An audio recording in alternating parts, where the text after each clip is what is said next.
დაუკვეთავს საზოგადოებიდან არ უნდა იყოს ასეთი დაკვეთა, ეს არასწორიც არის და მექანიკურმა ერთობებმა გვაჩვენა რომ არ გაამართლა და მე მგონი გონიერი ხალხი შეცდომებზე სწავლობს, ჯობია სხვის შეცდომებზე სწავლა, მაგრამ საკუთარ შეცდომებზე მაინც უნდა ისწავლო და ჩვენ იგივე შეცდომები არ უნდა გავიმეოროთ, თუ ჩვენ ახლა ის მექანიკურ ერთობას მივიღებთ, რაც პრაქტიკულად შეუძლებელი, ხა ვიცით რომ ჩვენ ყველა მეტნაკლები გავლენის მქონე პოლიტიკური ძალა და ლიდერი ერთად ვიხილოთ, მე ვამბობ ერთ სტრუქტურაში, მაგრამ სრულიად რეალურია, რომ ჩვენ კოორდინირებულად ვიმოქმედოთ ქვეყნის გადასარჩენად. და სწორედ კოორდინირებული მოქმედების დემონსტრირება გვინდა ჩვენ ხვალ მოვახდინოთ, როდესაც ჩვენ განვაცხადებთ და დავაფიქსირებთ ძირითადი პოლიტიკური ძალები, ზოგი წერილობით დავაფიქსირებთ, ზოგი ალბათ სიტყვიერად იმას რომ ჩვენ ვართ ერთიანი თავარ მოთხოვნაში,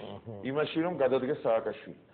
შესაბამისად ჩვენ ყველანი ვითხოვთ სააკაშვილის გადადგომის შემდგომ ვადამდელი საპრეზიდენტო არჩევნების ჩატარებას და ლოგიკურია შემდგომ ვადამდელი საპარლამენტო არჩევნების ჩატარებას. რომ ჩვენ ყველანი ვითხოვთ და ვდებთ პირობას, რომ ასეთი არჩევნები სააკაშვილის გადადგომის შემდგომ უნდა ჩატარდეს სამართლიან და თავისუფალ გარემოში, რომ აღარასოდეს საქართველოში არ განმეორდეს გაყალბებები, ძალადობა, ფალსიფიკაცია და რომ ხელისუფლებაში მოდიოდეს პოლიტიკური გუნდი, პარტია თუ პარტიები, კოალიციები თუ ბლოკები, მხოლოდ ხალხის ნების შედეგად და არა მანიპულაციების, ძალოვანი სტრუქტურების აქტიური დაშინების, ტერორის შედეგად, რაც ხდებოდა წელი ამ წლების განმავლობაში. აი ეს არის ის, რადგან შეთანხმდა გარკვეული ნაწილი პოლიტიკური ძალებისა, რომელიც ხვალ მოაწერს ხელს 12 საათზე ამას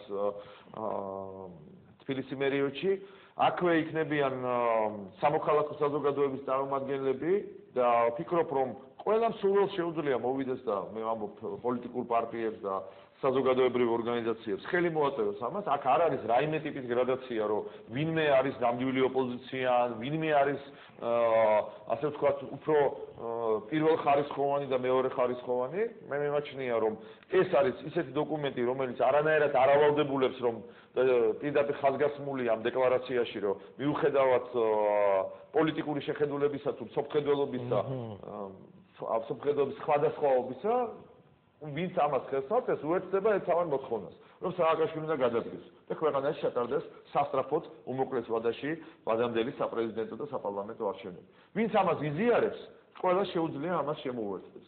და ეს არ არის ვინმესთან მიერთება, ეს არ არის არც ახალი მემარჯვენეების და რესპუბლიკელების, ეს არ არის არც გაერთიანებული ოპოზიციის, არც სალომე ზურაბიშვილის, ან ვინმეს საკუთრება. ეს არის ყველას ჩვენი პოზიცია.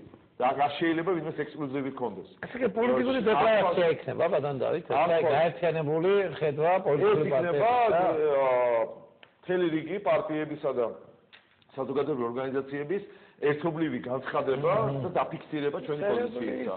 ეს ძალიან მნიშვნელოვანია და უკვე შემდგომ ვინ რა ტაქტიკით და სტრატეგიით მიაღწევს ამას, ზოგმა შეიძლება იმპიჩმენტის პროცედურა გამოიწვოს, ზოგმა რეფერენდუმი, ზოგმა საპროტესტო აქციები დაიწყოს, მაგრამ საბოლოოდ ყველაფერმა ამან უნდა მიგვიყვანოს თავარ პრობლემის გადაჭრამდე, ეს არის სააკაშვილის გადაყენება და ვადამდელი არჩევნების ჩატარება. ეს ძალიან მალე მოხდება და ჩვენ მიგვაჩნია ჩვენ ამოცანად, რომ სწორედ ამ მოთხოვნის გარშემო მოვახდინოთ საზოგადოებრივი აზრის კონსოლიდაცია. დღეს თბილისში თუ ეს აზრი ძალიან პოპულარულია, მოდით თქვა პირდაპირ თბილისის გარეთ, სადაც იგივე თქვენი ტელევიზია არ მაუწყებლობს და ვერ ფარავს, ძნელია ობიექტური ინფორმაციის გატანა, ვერ მაუწყებლობს, იგივე მაესტრო არ არის საშუალება გაზეთების შეძენისა და მხოლოდ სახელმწიფოს მიერ მართვადი ტელევიზიების ნახვის საშუალება აქვს, პრაქტიკულად არ არის ჯერ კიდევ ის განწყობა.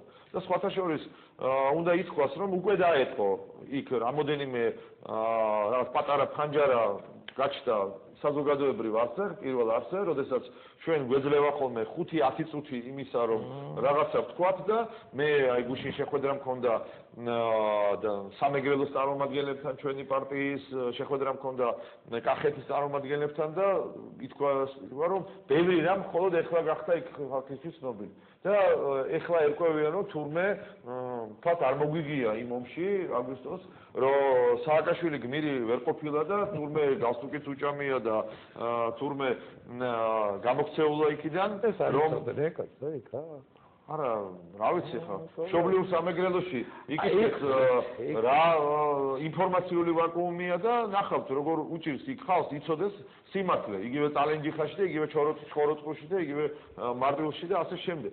ყველას არ აქვს საშუალება, თუნდაც ტელეფონით გაიგოს რა ითქვა კავკასიაზე. და იცით რომ ხშირად მე არავითარ ასე ვთქვათ რეკლამას არ გიკეთებ, მაგრამ რეგიონებიდან რეკავენ და კითხულობენ ნათესავებთან, ახლობლებთან ვინც თბილისში ცხოვრობს, რა ითქვა კავკასიაზე, რომ ამით გარკვეული ის ინფორმაციული შიმშილი დაიკმაყოფილონ.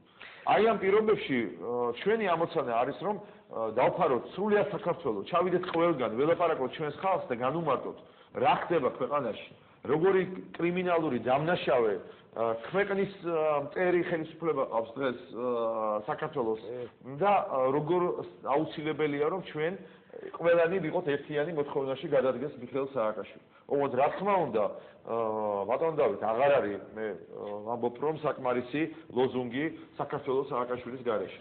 საჭიროა ასევე ძალიან კაფიოთ პოლიტიკურმა ძალებმა დავანახოთ საზოგადოებას რა იქნება სააკაშვილის შემდეგ. რით არის დაცული და გარანტირებული საქართველოს ქართული საზოგადოება იმისგან რომ სააკაშვილი აღშეცვალოს ახალმა რაღაც ავტორიტარულმა მმართველობამ, ახალმა ბელადმა, რომელიც ასევე მოინდომებს სათავისოდ გამოიყენოს. რა გარანტიებია რომ მშვიდობა და უსაფრთხოება იქნება გარანტირებული, რომ ჩვენს ოჯახებში აღარავინ აღარც საკუთარი ეროვნების წარმომადგენელი თუ თანამოქალაქე პოლიციელი არ შემოგივარდება უდანაშაულოდ და ციხეში არ ჩაგსვამს და ნარკოტიკს არ ჩაგიდებს და მეორე მხრივ რუსი ოკუპანტი არ დაგბომბავთ ჰაერიდან არ შემოგივარდება საკუთარ სოფელში და ოჯახში. ამის რა გარანტიები, რა მექანიზმებს თავაზობს ოპოზიცია და ესათვის პოლიტიკური ძალა, რა ხედვა აქვს და რა მექანიზმებია იმისა, რომ ეს ეკონომიკური საშინელი კრიზისი, რომელიც ჯერ კიდევ წინ არის, სამწუხაროდ იქნება დაძლეული და როგორ არის რეალური რომ ჩვენ ავიცილოთ თავიდან ეს კრიზისი.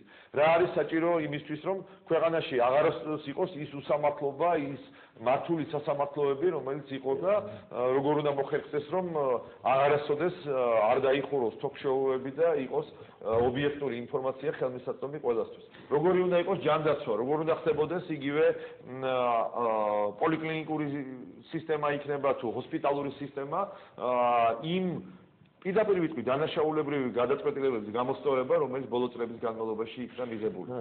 იგივე თქვენ არაერთხელ გისაუბრიათ თქვენ გადაცემებში, რა ხდება საქართველოს სამედიცინო სფეროში, ჯანდაცვის სფეროში, საავადმყოფო ჰოსპიტალურ სექტორში, ონკოლოგიური საავადმყოფოდან რომ დაიწყოთ. ყველა საავადმყოფო ამ მდგომარეობაშია და ის ავანტიურა, რომელიც იქნა წამოწმებული ჰოსპიტალური რეფორმის სახელით, როდესაც გაიყიდა კაპიკება პირდაპირ გაჩუქდა საავადმყოფოები და თითითიძე არ დადებულა, აგურზე არ დადებულა რეალურად იმ გეგმების თუ იმ ვალდებულებების შესასრულებლად, რომელიც იქნა აღებული. ეთახმეთ ბატონ დავით, მაპატიეთ რა მაყურებელი დიდი ხანია გველოდება და ძალიან გთხოვთ რეკლამის შემდგომ გავცეთ პასუხი. გისმენთ ახეთ ეს თქვა.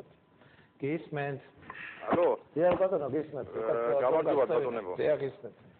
ბატონო დავით, გავყრელი და გეუბნები, მინდა დაგიწევთ რომ ჩემი პატივისცემა, თქვენ მოგეცით ხმა.